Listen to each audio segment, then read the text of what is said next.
Good morning, YouTube. It's your girl, Miss Honey. Happy February 11th. I hope you guys are doing well today. We are here to talk about my Achilles heel.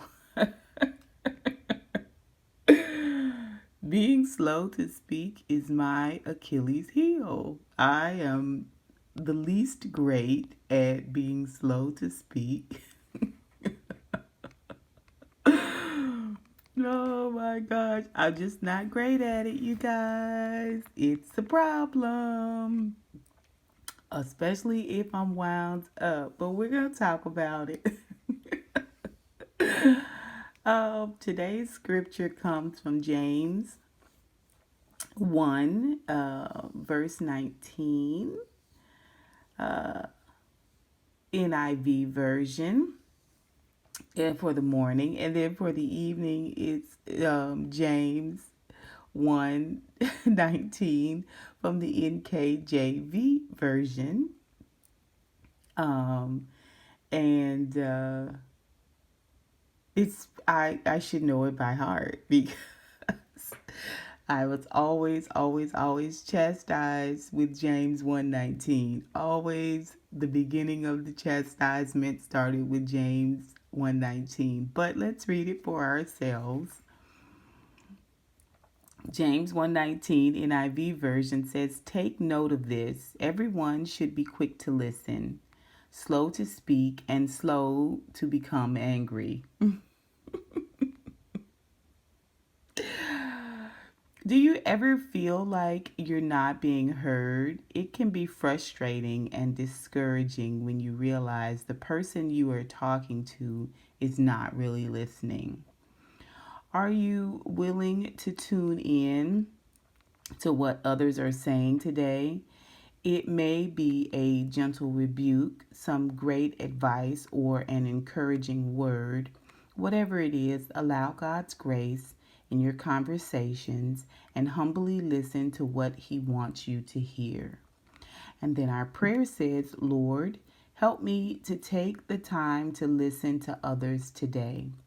Help me to try and understand the heart of the matter and give me the grace to keep the peace." Now, this isn't my issue. My issue is not that in conversation I don't listen very well. My issue when it comes to slow to speak is that I am swift, okay? A swift to call you out on the bull crap. I am swift to say, no, absolutely not. You were wrong, and you know you were wrong because when you came in the door, you did yada, yada, yada, yada, yada, yada. Okay? But I actually have a gifting for hearing other people's story and empathizing with them and being able to give them some comfort. I actually have a gifting for that. And one of the things that I really dislike is a person that overtalks and interrupts instead of just listening and waiting for someone to finish their complete thought. So I think that's important. And I think what we're talking about here in our morning side of our devotion has a lot to do with being selfish too, because you sit down with a friend and you're trying to they're trying to tell you something about what's going on with them. It's selfish of you to interrupt or to be abrupt with them and not let them finish, you know. It's selfish of you to interject your thoughts or your experiences before you let them complete what it is they need to say. So, yeah. Let's read our evening version of James 1:19, which is coming from the New King James Version. It says, "My beloved brethren, let every man be swift to hear, slow to speak, and slow to wrath. For some, listening comes naturally. For others, it is something that has to be worked on. There is an art to listening. It begins with having the intention of being slow to speak. Take time to think through what others are saying to you. Try to understand where they are coming from. Discern. Wow, now that's a good word there. Discern if they just need to talk. Wait for them to ask your opinion and consider if your response will be helpful. Now, that's a powerful word. That is a powerful word because I have found here in my latter years, people come to me with conversation that it's, I, it leaves me speechless. The things that some people are going through, the things that some people are suffering through.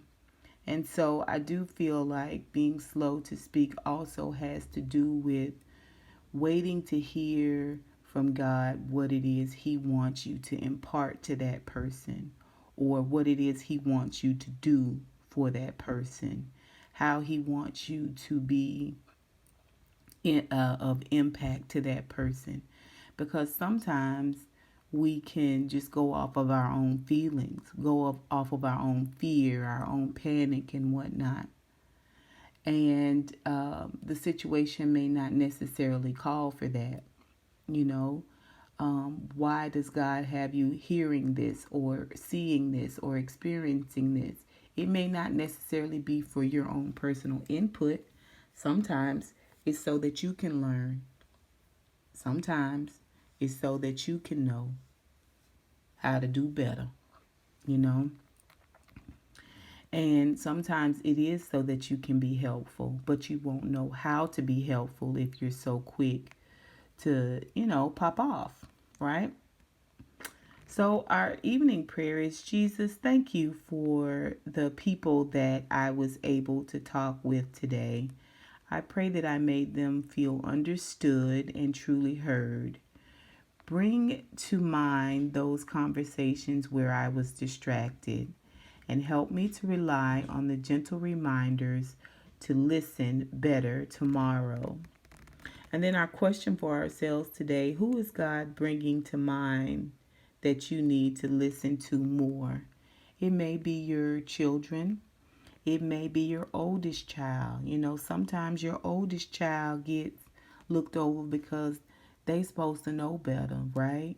They're supposed to be all right. They fine. They always fine. I'm the strongest child, meaning that I don't really, I don't have a lot of complaints.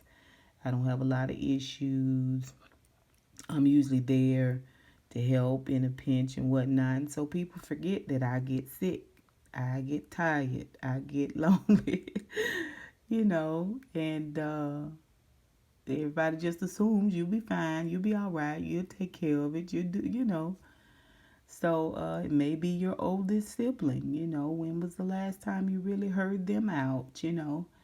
Um, Maybe your mom or your dad. Maybe you've heard the same thing over and over again. I know with my dad having early onset dementia, sometimes things can get a little bit repetitive, but it's about being present in the moment and understanding where he's coming from.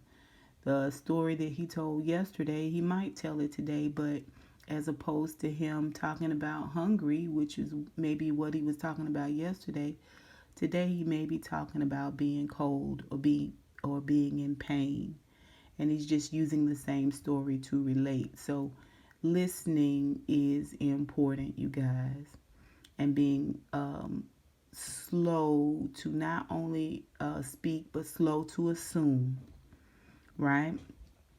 Okay, that's it, you guys. You guys tell me what you think about. We've had some really good ones here last week or so, haven't we? Some very impactful devotional titles. I hope you guys have benefited from them. I know I have. And until next time, honeybees, I'll holla.